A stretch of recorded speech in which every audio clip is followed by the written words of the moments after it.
Hello students, कैसे हैं आप। उम्मीद करता हूं आप सभी बहुत अच्छे होंगे और लगे होंगे अपनी तैयारी में, क्योंकि नया सेशन स्टार्ट हो चुका है। हमारे ज़्यादातर स्टूडेंट्स जो हैं वो इस समय 12th बोर्ड के साथ साथ सीयूटी की भी तैयारी कर रहे हैं।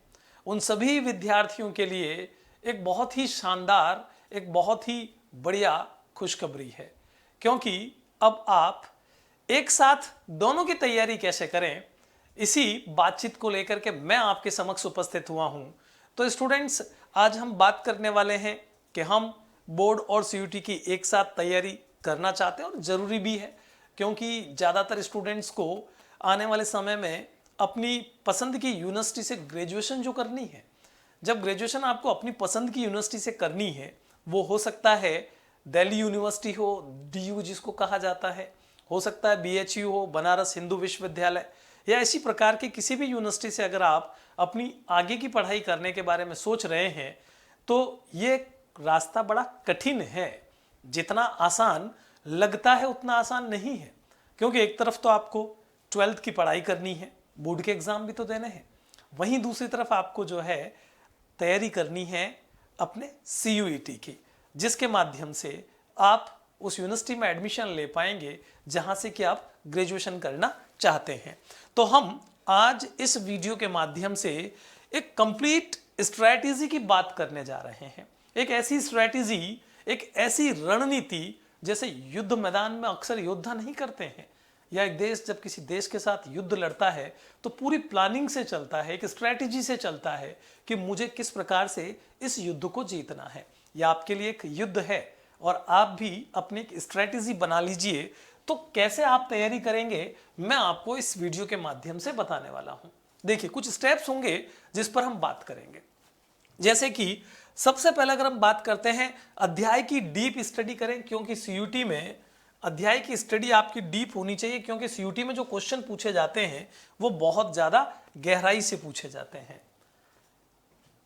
सिंपल साधारण क्वेश्चन भी आते हैं और कुछ प्रश्न ऐसे भी आते हैं जो बहुत डीप लेवल से जाकर के पूछे जाते हैं।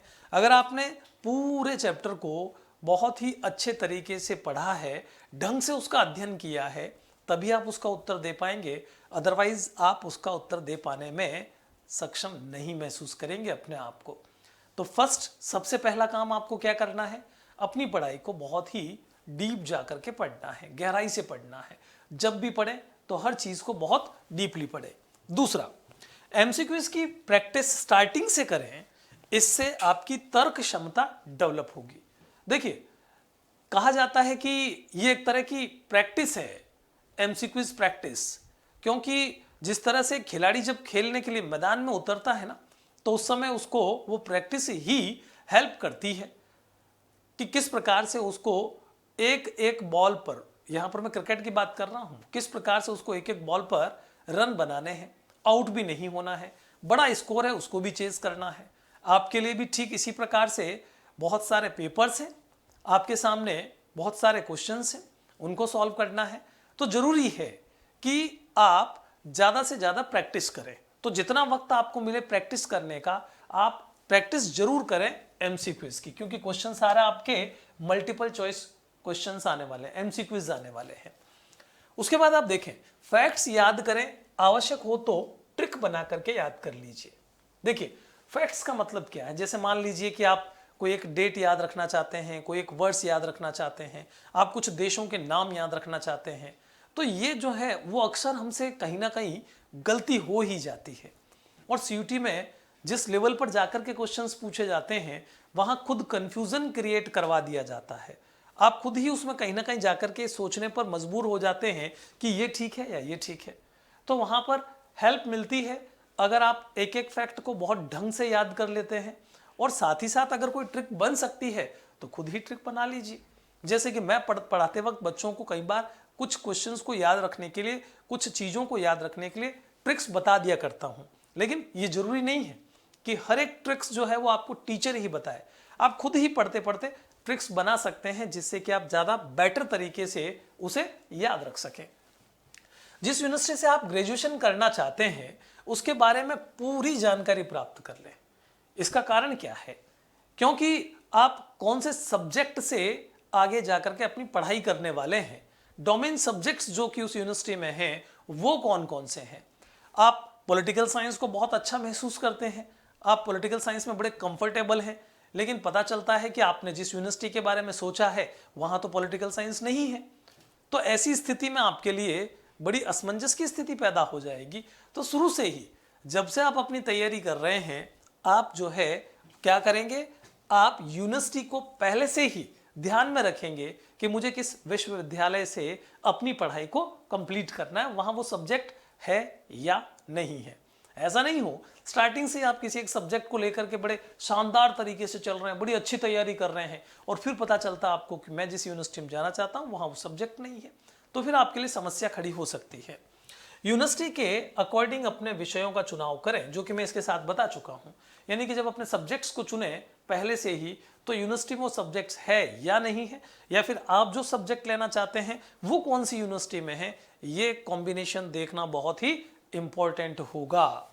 साथ ही साथ प्रीवियस ईयर्स पेपर्स को देखें, जिससे कि प्रश्नों की वैरायटी का पता चलता है, क्योंकि आपके सामने किस किस तरह के प्रश्न आने वाले हैं वो आप जितना पिछले पेपर्स हुए हैं उनको देखेंगे तो आपको एक हेल्प मिलेगी, आप में कॉन्फिडेंस डेवलप होगा, आपको लगेगा हाँ अब मैं ज्यादा बेटर तरीके से ये क्वेश्चंस कर सकता हूं।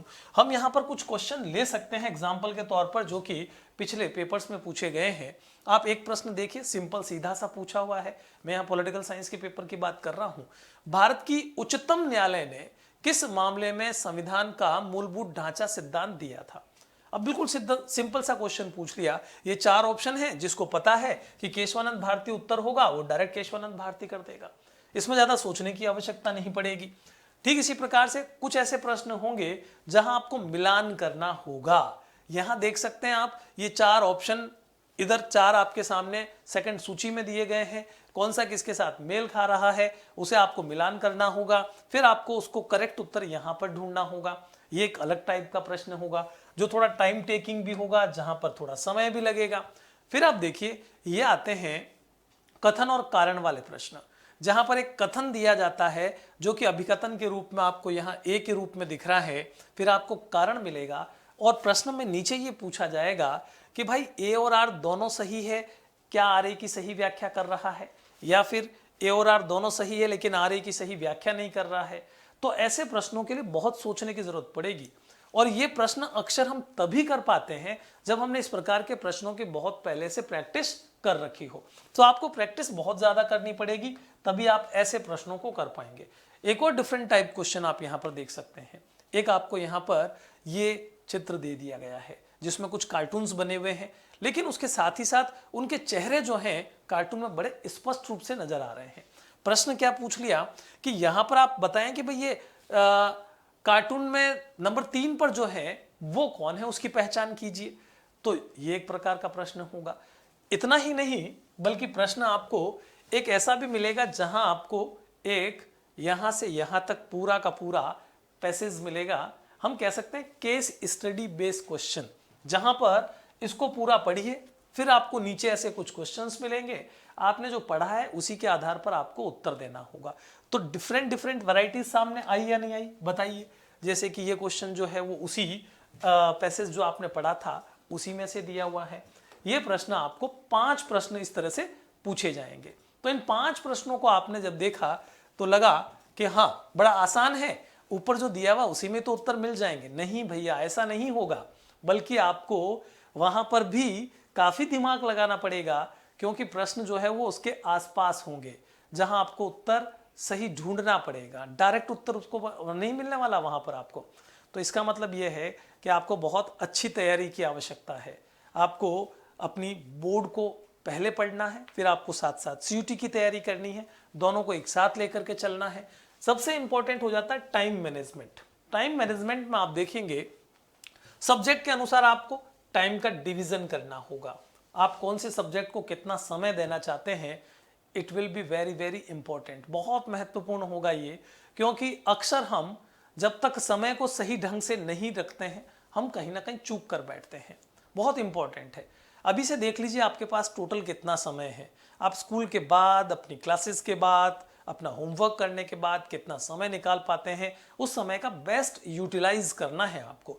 फिर आपको संडे और कुछ छुट्टियां मिलती है, आप वहां पर भी उस समय का बहुत बेस्ट यूज ले सकते हैं। 2 से 3 घंटे पर डे निकाल लीजिए और फिर पर डे आप ये भी डिवाइड कर लीजिए कि आपको सीयूटी के जो सब्जेक्ट्स हैं उनमें से कौन से सब्जेक्ट को कब पढ़ना है, कितना वक्त देना है, कौन सा आपका सब्जेक्ट टफ है जिस पर आपको अधिक, कौन सा सब्जेक्ट आपको कम लगता है, इजी लगता है, वहां पर आपको कम समय देना। ये सब कुछ एडजस्टमेंट आपको बिठाना पड़ेगा।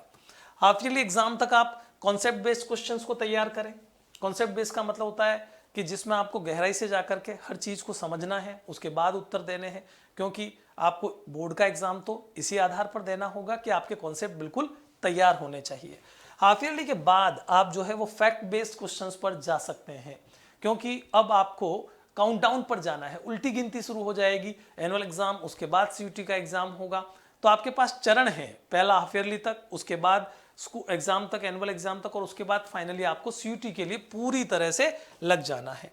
मेन एनुअल एग्जाम के टाइम डिवीजन इस प्रकार से करें कि अधिक से अधिक क्वेश्चंस जो हैं वो आप प्रैक्टिस में ले सकें। अब देखिए, हमेशा अपने कॉन्फिडेंस को हाई रखें, शांत रहें, पॉजिटिव रहें, बहुत जरूरी है। नहीं तो इतनी सारी तैयारी जो आप कर रहे हैं वो आपको कहीं डिप्रेशन में ना डाल दे। डिप्रेशन आपकी परीक्षा की तैयारी को बिगाड़ सकता है, इसलिए बहुत जरूरी है। जरूरी हो तो थोड़ा थोड़ा योग भी करते रहिए, थोड़ा कुछ गेम्स भी खेलते रहिए, अपने जो मनोरंजन के साधन है उनको भी साथ साथ में चलाते रहिएगा। आज जो कठिन परिश्रम करेगा वह जीवन भर आराम से रहेगा, और आज जो आराम करेगा जीवन भर कठिन परिश्रम करेगा। ये तो बहुत सच्चाई है, दुनिया की बहुत बड़ी सच्चाई है कि अगर आपने आज मेहनत कर ली तो ये मान करके चलिए कि भविष्य आपका बड़ा ही सुंदर होने वाला है। बट आज आराम करने का सोच लिया तो भविष्य में आपको बहुत मेहनत करनी पड़ेगी अपनी आजीविका कमाने के लिए। तो बस ध्यान आपको क्या रखना है, उठो जगो सुनहरे भविष्य का निर्माण करो, क्योंकि आज नहीं तो कभी नहीं। बस इसी थ्योरी पर आपको चलना है। तो स्टूडेंट्स, उम्मीद करता हूं इस वीडियो के माध्यम से आपका कॉन्फिडेंस निश्चित रूप से बिल्ड होगा, आप लग जाएंगे अपनी तैयारी के साथ में, और हम आपके साथ हमेशा रहेंगे। Thank you.